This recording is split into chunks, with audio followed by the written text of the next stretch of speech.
طٰہٰ، ہم نے یہ قرآن تجھ پر اس لیے نہیں اتارا کہ تو مشقت میں پڑ جائے، بلکہ اس کی نصیحت کے لیے جو اللہ سے ڈرتا ہے۔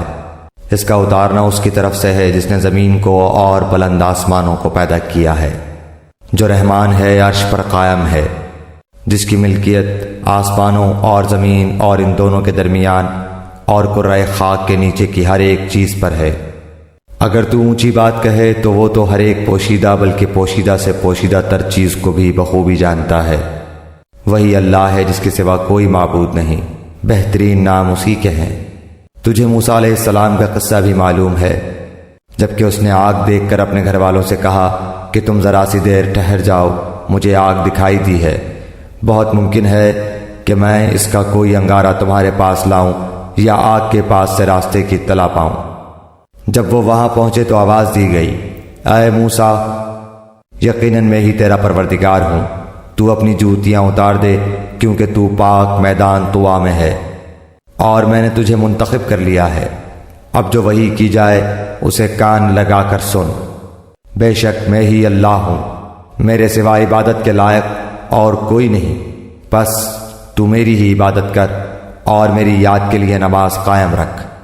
قیامت یقیناً آنے والی ہے جسے میں پوشیدہ رکھنا چاہتا ہوں تاکہ ہر شخص کو وہ بدلہ دیا جائے جو اس نے کوشش کی ہو۔ بس اب اس کے یقین سے تجھے کوئی ایسا شخص روک نہ دے جو اس پر ایمان نہ رکھتا ہو اور اپنی خواہش کے پیچھے پڑا ہو، ورنہ تو ہلاک ہو جائے گا۔ اے موسیٰ، تیرے اس دائیں ہاتھ میں کیا ہے؟ جواب دیا کہ یہ میری لاٹھی ہے جس پر میں ٹیک لگاتا ہوں اور جس سے میں اپنی بکریوں کے لیے پتے جھاڑ لیا کرتا ہوں، اور بھی اس میں مجھے بہت سے فائدے ہیں۔ فرمایا، اے موسیٰ، اسے ہاتھ سے نیچے ڈال دے۔ ڈالتے ہی وہ سانپ بن کر دوڑنے لگی۔ فرمایا، بے خوف ہو کر اسے پکڑ لے، ہم اسے اسی پہلی سی صورت میں دوبارہ لا دیں گے، اور اپنا ہاتھ اپنی بغل میں ڈال لے تو وہ سفید چمکتا ہوا ہو کر نکلے گا، لیکن بغیر کسی عیب اور روگ کے۔ یہ دوسرا معجزہ ہے، یہ اس لیے کہ ہم تجھے اپنی بڑی بڑی نشانیاں دکھانا چاہتے ہیں۔ اب تو فرعون کی طرف جا، اس نے بڑی سرکشی مچا رکھی ہے۔ موسیٰ علیہ السلام نے کہا، اے میرے پروردگار، میرا سینہ میرے لیے کھول دے اور میرے کام کو مجھ پر آسان کر دے، اور میری زبان کی گرہ بھی کھول دے تاکہ لوگ میری بات اچھی طرح سمجھ سکیں، اور میرا وزیر میرے کنبے میں سے کر دے، یعنی میرے بھائی ہارون علیہ السلام کو۔ تو اس سے میری کمر کس دے اور اسے میرا شریک کار کر دے، تاکہ ہم دونوں بکثرت تیری تسبیح بیان کریں اور بکثرت تیری یاد کریں۔ بے شک تو ہمیں خوب دیکھنے بھالنے والا ہے۔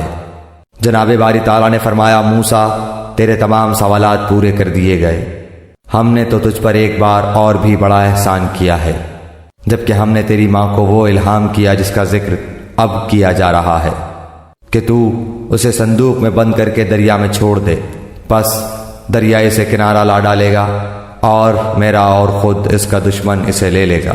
اور میں نے اپنی طرف کی خاص محبت و مقبولیت تجھ پر ڈال دی تاکہ تیری پرورش میری آنکھوں کے سامنے کی جائے۔ یاد کر جبکہ تیری بہن چل رہی تھی اور کہہ رہی تھی کہ اگر تم کہو تو میں اسے بتا دوں جو اس کی نگہبانی کرے۔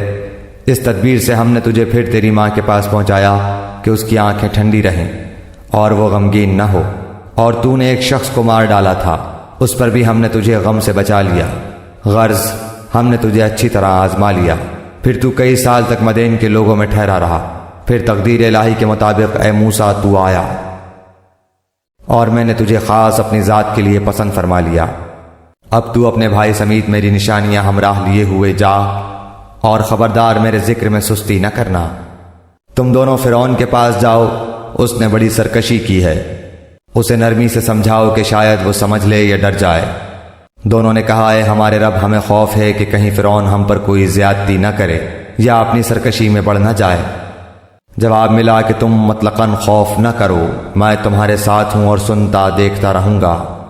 تم اس کے پاس جا کر کہو کہ ہم تیرے پروردگار کے پیغمبر ہیں، تو ہمارے ساتھ بنی اسرائیل کو بھیج دے، ان کی سزائیں موقوف کر، ہم تو تیرے پاس تیرے رب کی طرف سے نشانی لے کر آئے ہیں، اور سلامتی اسی کے لیے ہے جو ہدایت کا پابند ہو جائے۔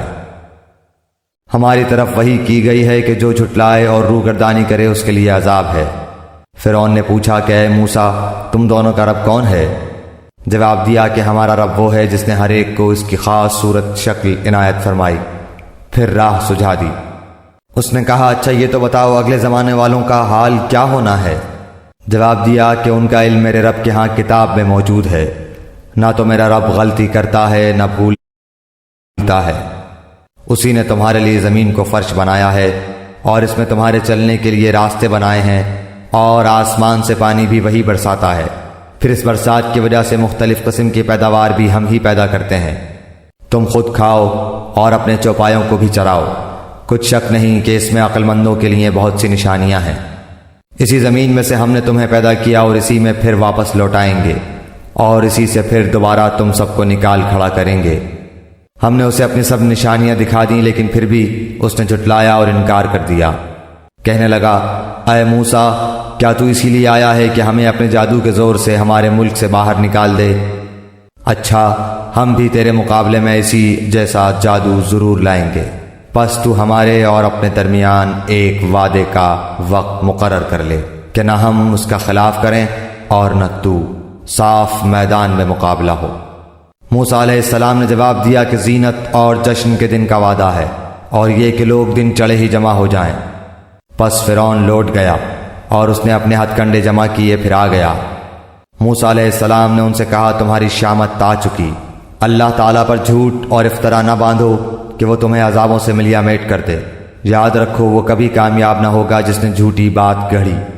پس یہ لوگ آپس کے مشوروں میں مختلف رائے ہو گئے اور چھپ کے مشورہ کرنے لگے۔ کہنے لگے یہ دونوں محض جادوگر ہیں، اور ان کا پختہ ارادہ ہے کہ اپنے جادو کے زور سے تمہیں تمہارے ملک سے نکال باہر کریں اور تمہارے بہترین مذہب کو برباد کریں۔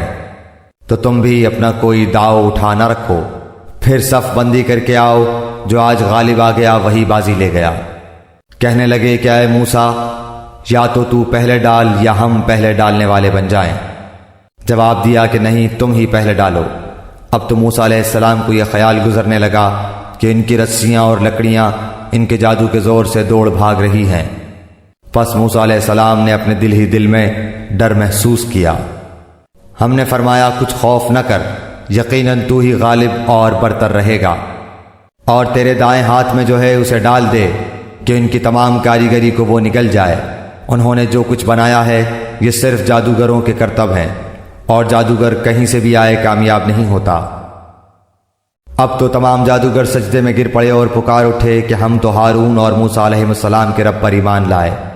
فرعون کہنے لگا کیا میری اجازت سے پہلے ہی تم اس پر ایمان لے آئے؟ یقیناً یہی تمہارا وہ بڑا بزرگ ہے جس نے تم سب کو جادو سکھایا ہے۔ سن لو، میں تمہارے ہاتھ پاؤں الٹے سیدھے کٹوا کر تم سب کو کھجور کے تنوں میں سولی پر لٹکوا دوں گا، اور تمہیں پوری طرح معلوم ہو جائے گا کہ ہم میں سے کس کی مار زیادہ سخت اور دیر پا ہے۔ انہوں نے جواب دیا کہ ناممکن ہے کہ ہم تجھے ترجیح دیں ان دلیلوں پر جو ہمارے سامنے آ چکی، اور اس اللہ پر جس نے ہمیں پیدا کیا ہے۔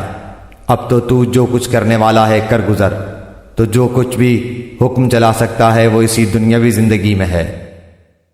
ہم اس امید سے اپنے پروردگار پر ایمان لائے کہ وہ ہماری خطائیں معاف فرما دے، اور خاص کر جادوگری کا گناہ جس پر تم نے ہمیں مجبور کیا ہے۔ اللہ ہی بہتر اور ہمیشہ باقی رہنے والا ہے۔ بات یہی ہے کہ جو بھی گنہگار بن کر اللہ تعالیٰ کے ہاں حاضر ہوگا اس کے لیے دوزخ ہے، جہاں نہ موت ہوگی اور نہ زندگی، اور جو بھی اس کے